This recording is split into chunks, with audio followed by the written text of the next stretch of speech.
Courage doesn't always roar. Sometimes courage is the quiet voice at the end of the day saying, I will try again tomorrow.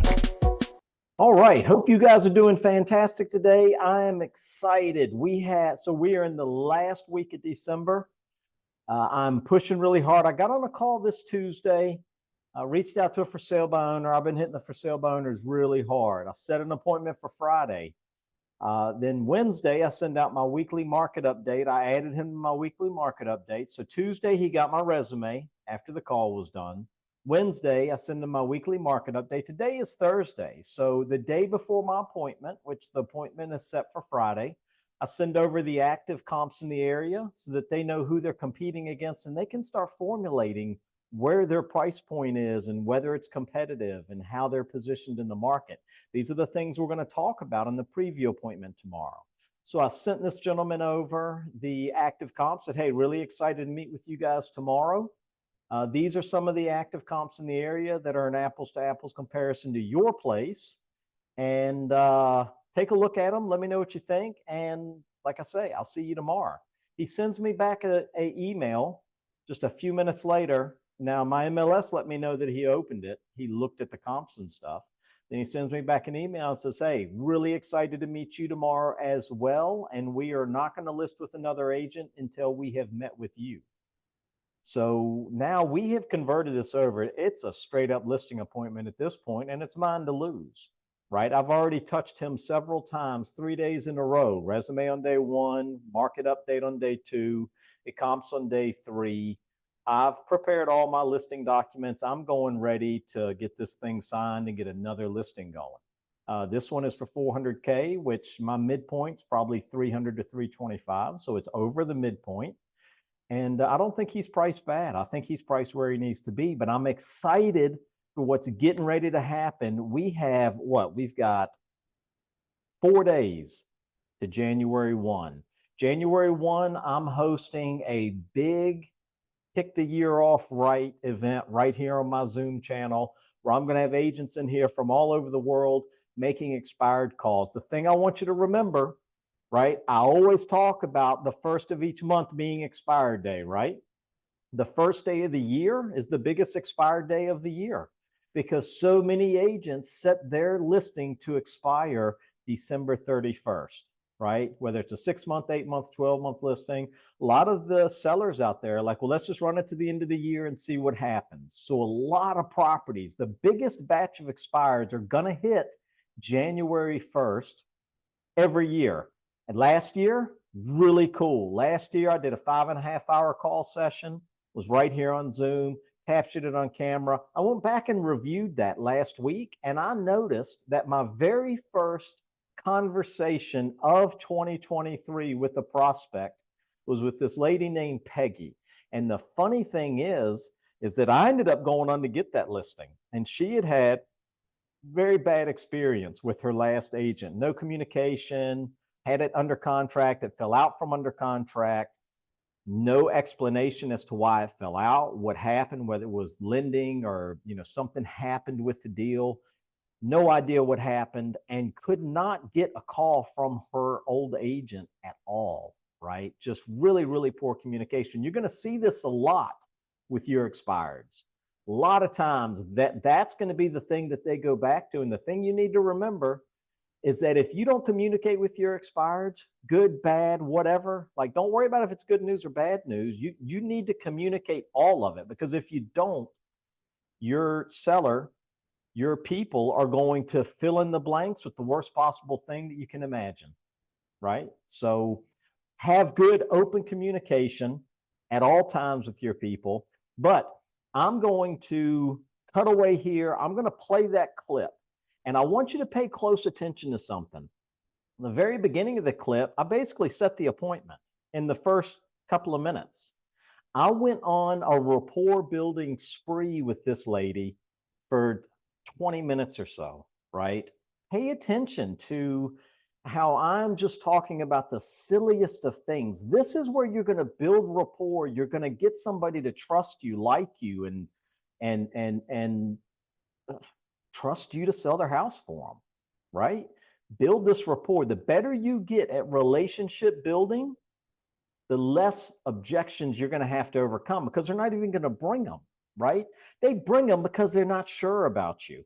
If you build rapport with somebody, you're not going to have to worry about whether they're sure of you or not. They're already sure of you. They already like you because you went to the trouble to build rapport and talk about stuff that might not necessarily have anything to do with real estate, right? Pay attention to this thing because it is really interesting to see. I went back and looked at it and was really amazed. This listing had been on for either 10 or 12 months, nothing. I took it at the exact same price, did my thing with it. Now, it was priced at the top end of what it could sell for. It took me, I think, 4 months to get it sold, but I got it sold and she's super happy, right? She called me on Christmas to wish me a happy Christmas. Like that it's just super sweet lady. I really enjoyed working with her, and I hope you guys enjoyed this video. Hello? Good morning, Miss Humphreys. Yes. Hey, my name is Shane. I'm a local real estate agent here in Elizabeth City. I saw your property over in Colonial Avenue expired off the market this weekend. Is that right? Yes. Kind of surprising. What are your plans with that? Are you still considering offers on it or open to the idea? Yes, I am. Yes, I am. Okay. Do you anticipate getting that back on the market, or are you kind of interviewing agents to maybe get it sold for you, or what are you That's thinking? kind of what I'm doing. Yeah. My contract was up with the previous, and I just didn't choose to renew it. But I am very interested in getting rid of or selling properties. A great house. I got you. Is this vacant or is this occupied? No, it's vacant. Okay. Well, when's a good time that I could meet you out there and maybe look at the place and talk with you a little bit about it? Well, I'm kind of tied up today. I have No my problem. grandson I have to take back to Virginia. How old is he? But 8, and I can't wait. I've had him a week. At that age, they're the Energizer Bunny. They No. they're bouncing off the walls. I have a 9-year-old little girl and a 12-year-old girl. And for New Year's, we had my 12-year-old invited 7 of her friends from school over. So I had a house full of little girls, my wife and I did, and it was just craziness. Yeah. This guy's made me crazy. Is he your only grandchild? Oh no, there's 5 boys and 1 girl, but he's the youngest. Wow. The rest are like teenagers, So Gotcha. I've already been through that 6 That's other right. times now. That's This is my right. final time, though, I assure you. Oh my goodness But gracious. he's sweet. I love him. Yeah. Well, is there a time tomorrow that we could get together maybe out there? I want to say yes, but I definitely want to get with you. But Yeah, no, for sure. Let's do this. I will pencil you in for maybe tomorrow afternoon, say 3-4 o'clock. And then I'll touch base back with you again tomorrow morning just to see how you're looking. And Okay. yeah, I can't wait to meet All right. with you and take a look at the place, and we'll see if we can put a plan in place to get the thing sold this time. What do you think happened on the last one? Did you get a lot of feedback from your agent and stuff? I didn't. Oh. Did you have many showings? Don't know. I never heard from him. Oh No my one time. goodness. I mean, he's the one that initiated a call, and it was always, well, but Well, I tell you, I am, in addition to being a real estate agent, I'm a real estate coach. And one of the things that I tell the guys that I coach, and I coach agents from all over the country. But one of the things that I tell them is that if your client calls you looking for an update, you failed. You failed as a real estate agent at that point. You should be the one that is initiating, not you, but the agent should be the one that's initiating these conversations, even if it's, and see, that's the thing where agents kind of fall down on the job, is they feel like, well, I don't have any good news, so I want to kind of hide my head in the sand and wait until I have good news to give. And the problem with that is that with a lack of communication, you, the client, your mind just runs rampant and you have no idea what's going on. You have no idea where you stand. because we went in and totally revamped that house. It's got a brand new kitchen, a Yeah. brand new, 2 brand new bathrooms, all the cabinets in the kitchen, the countertops, you know, everything. Right. The bathrooms were all redone. The whole house was painted inside. Carpet was put down in only one room, hardwood. It had hardwood floors, and except in like 2 or 3 small rooms, and we put down new flooring and I mean, it's a great house. So this shower, bathroom, shower, sink, and toilet in this bathroom, all that's new. It looks like the shower with the glass doors on it, like that's a new unit. Oh, it's all new. It's all new. So you've seen pictures of it. I have something else that I add into all of my listings. I think it's powerful is I'm a drone pilot as well. So every one of my listings gets aerial footage as well as the footage from the ground and the interior photos and that kind of thing. And it's amazing what it adds to, getting your home sold when you can kind of see how it's positioned, how far it is from either the water or what the neighborhood looks like around it, or how it's positioned from shopping, that kind of thing. And you really can't get that view any other way. Well, the only reason I'm not in the house is it's a 4-bedroom house, Mm-hmm. and it's just my husband and I now, and his father left him some property in Hertford, which is Gotcha. where we are now. Okay. Real close to the water, and he likes to fish and stuff, so we just downsized and came here. Plus, I'm not 21 anymore, and it's hard for me to climb steps 15 times a day. Plus, I've had a broken hip and a knee replacement, so Oh my goodness. steps are not my friends, but I love that house. I've loved it. My brother, which has passed away now, his friends lived in that house growing up, and I was back and forth to that house dropping him off, and I always loved that house. So a lot of character in the house. Is the master on the ground floor or all 4 bedrooms No, upstairs? all the bedrooms are upstairs, Okay. and one of it it's an old house, Mhm. but it is solid as a rock. Definitely. And one of the just off the master bedroom is what they considered when the house was born nursery. It's Oh, okay. not real big, which I actually turned it into a walk-in closet, because Right.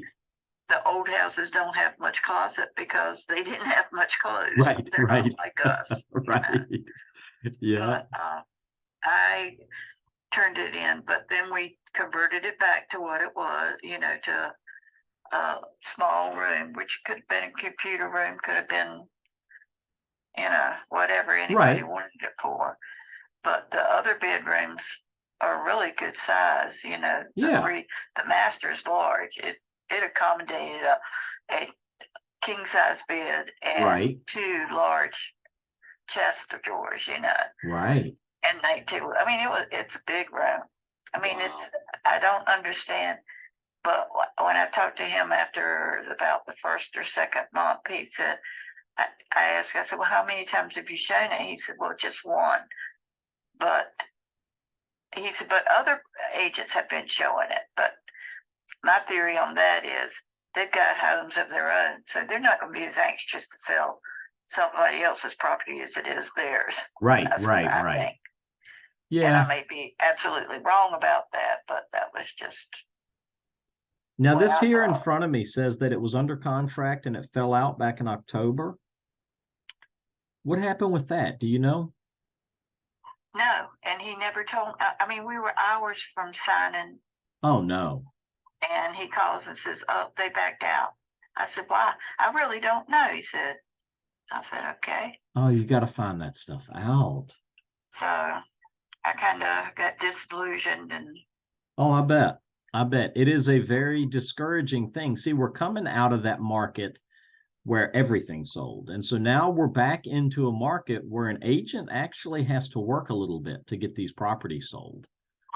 It's not a case of you just put a sign in the yard and 10 offers come in on day one, anymore. So a lot of agents got kind of lazy during that craziness we had 12 months ago, or, even further back.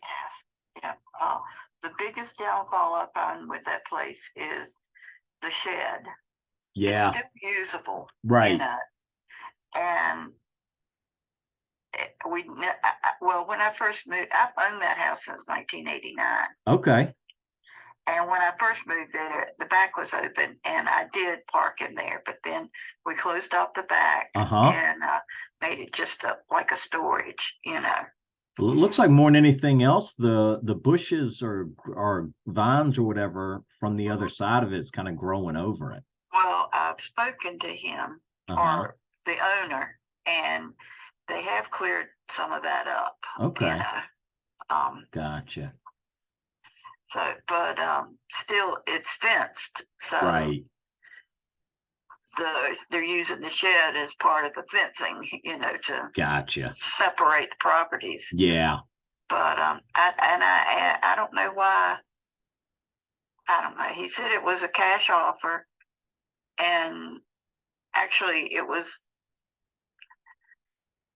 less than it was up for, but I mean it was still a sale, and I could have lived with it. And honestly, I don't know. This is just my theory, and I'm certainly no expert in any of that field, but I thought he put it kind of high. I mean, it's a nice house and it's sturdy, and when all my neighbors left or all my friends left when hurricanes came, I stayed and was fine. Right. Even though at that time I was home alone because my husband traveled with his job. Right. But I never felt insecure in that house. Exactly. So I know it's solid, and actually the attic's even wonderful. It's floored in. When I did have kids there, they had a small game room up there. Mm-hmm. It's got benches in it and built-in benches, and I mean, I just never knew why there wasn't more of at least a feedback response from the house, But, well, and it's something that I put into place in all of mine. So a couple of things that I do that's a little different is one, when we meet tomorrow, if that works out for you, I'm going to bring a competition analysis. And what that is it's the other active homes on the market. And so what I'm looking at, like you said, that you think maybe he listed it a little bit high. I want to look at the other homes that are a apples to apples comparison to your house.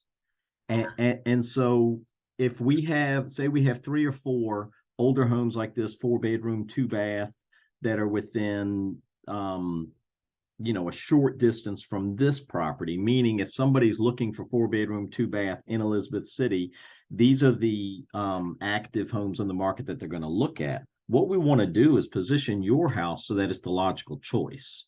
And it needs to be the logical choice either in price or features.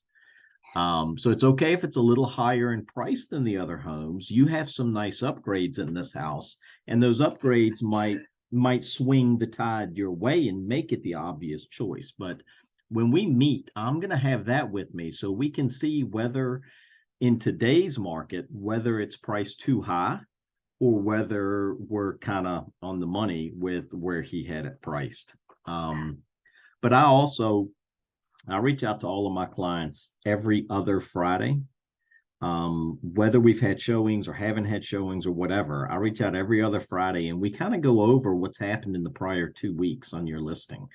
How many showings we had, how many were mine, how many other agents showed the properties or the property, how many times it's been looked at online. And that's kind of an important number, because if agents are pulling it up online, they're pulling it up because a client called them and said, hey, we're interested in this property. And so if it's been looked at 20 times and we got 0 showings out of it, then something's going on. We have to dig a little deeper and see, where the issue is. But I almost overdo it on communication. Like, you might get tired of hearing from me kind of thing. versus not enough communication. I think it's super important. Well, I had this one agent before.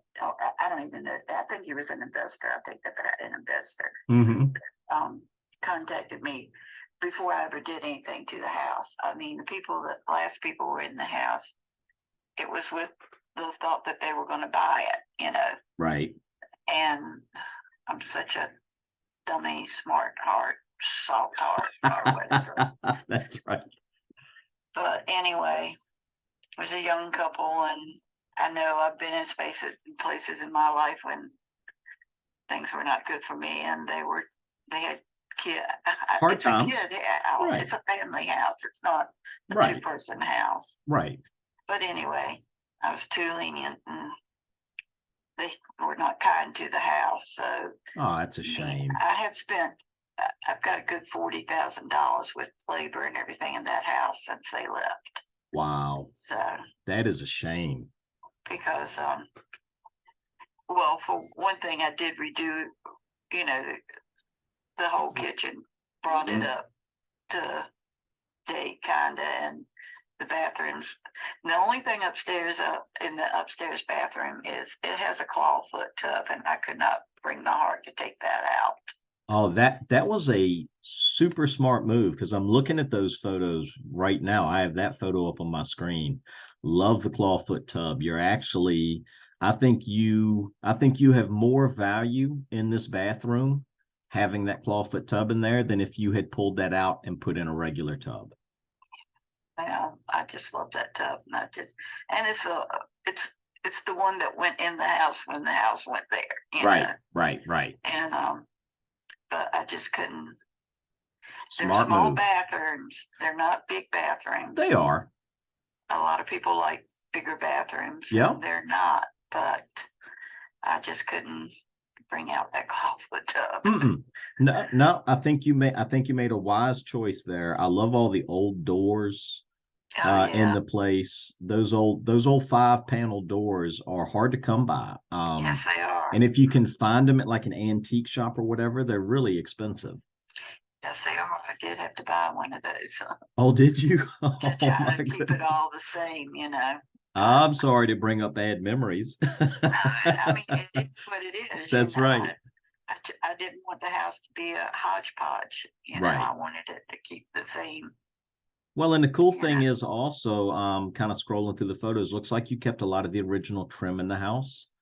Yes. They don't trim houses that way anymore. I know they don't, but like I said, I wanted to keep the era of the house going, I guess. I don't know. But I just.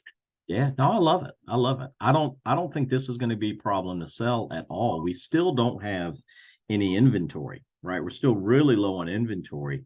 And if this thing were properly marketed, I don't anticipate it would be hard to sell. I really don't.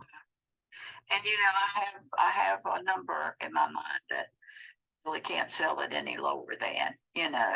I'm guessing the cash deal that you had that fell apart was somewhere around 185. No. It was 208. Was it? Very nice. Okay. Yeah. Okay. A lot of times cash deals come in way low. Yeah. And I typically, it's like, you know what? I think we can do better. Yeah. I don't want to go down that low if it's No, possible. heck no. I mean, because like I said, and a few years ago, I can't remember exactly when, but it hasn't been that long ago, I had the pipes from the street to the house Replaced. Yes. The pressure side or the drain side? The pressure side. Nice. And just all of it. You know, I had very poor pressure. Mm-hmm. So I know that was done. But I never had a problem with drainage. Yeah.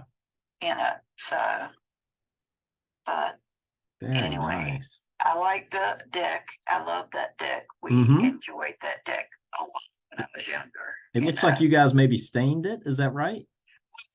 There were a few boards that we replaced. Right. And I left it like that with the thing that anyone that bought the house, if they wanted it painted or stained, whatever they wanted, you know, it would be an option Their for choice. them. That's right.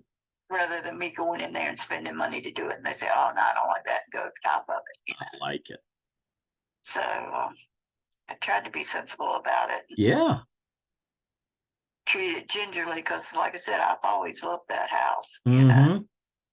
And like he never even mentioned, or the attic was never even mentioned. You know, that's a floored-in attic.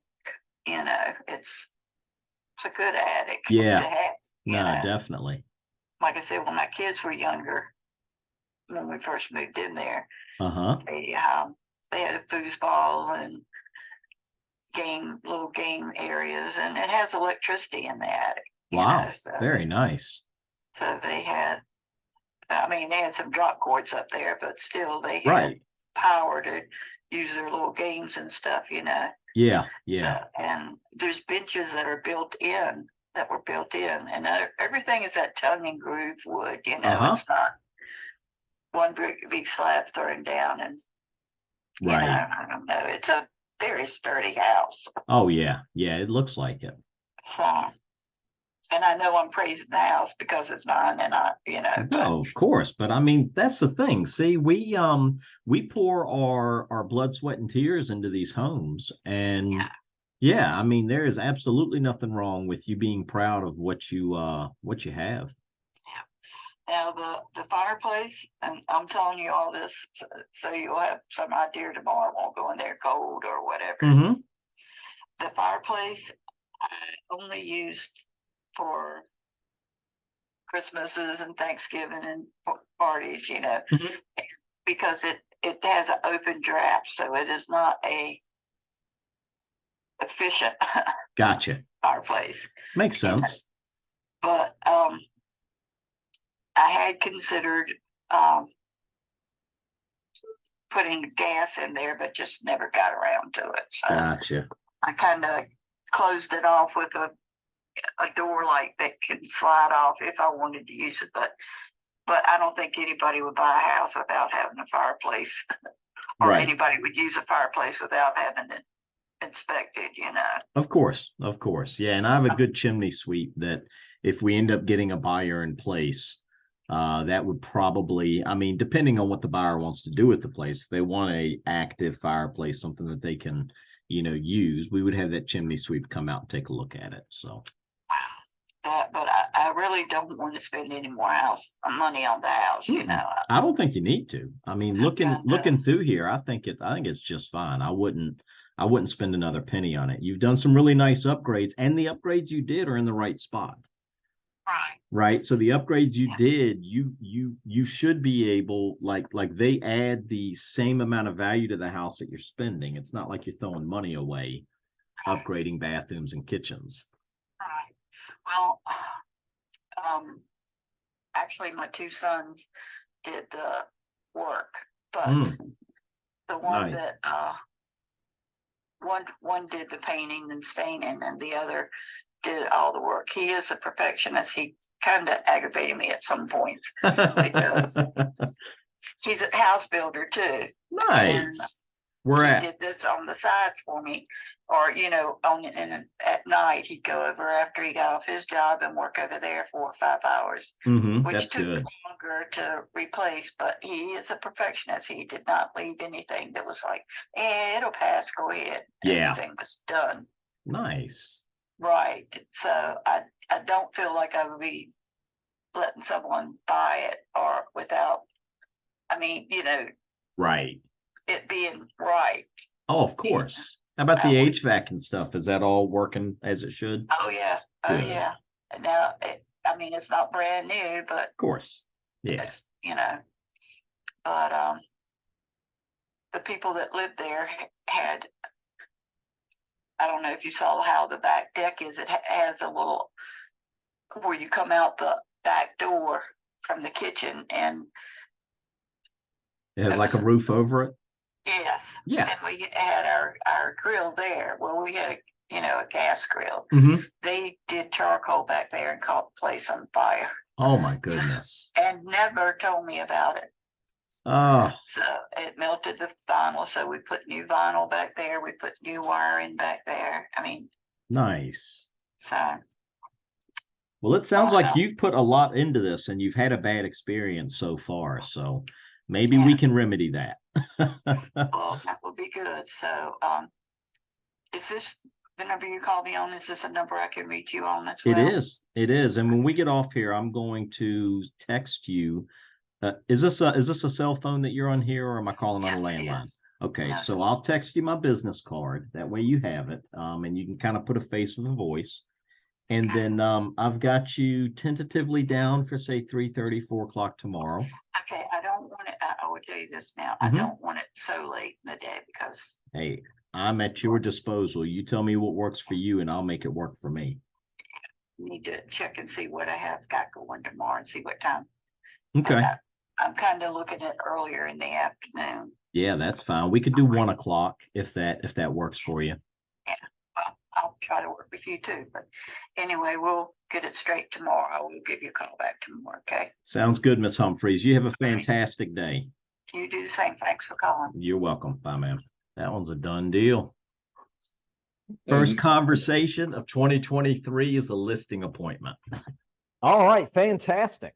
Hope you guys enjoyed that. That is rapport building. That is what I want every one of you doing on these calls. Don't worry so much about business. You'll get that in as well, but worry about building a relationship with somebody, getting them to trust you and love you, right? That is where you're going to build your business. This lady is going to refer me because I did pick up this listing on this appointment. I did get it sold. She's going to refer me to everybody she knows. She might not ever buy another house, but she's going to send me referrals for the rest of her life because she absolutely loves me, right? So I hope you guys got a lot out of this. I hope I see you January 1st in this Zoom room, right? The link to this Zoom room is real easy. I bought the .com at shaneszoomroom.com. So come in here, listen to us make calls, come in here and make calls with us. Don't come in here and just sit on your hands and not make calls. Let's get your business going as well. Let's get your 2024 off to a fast start as well.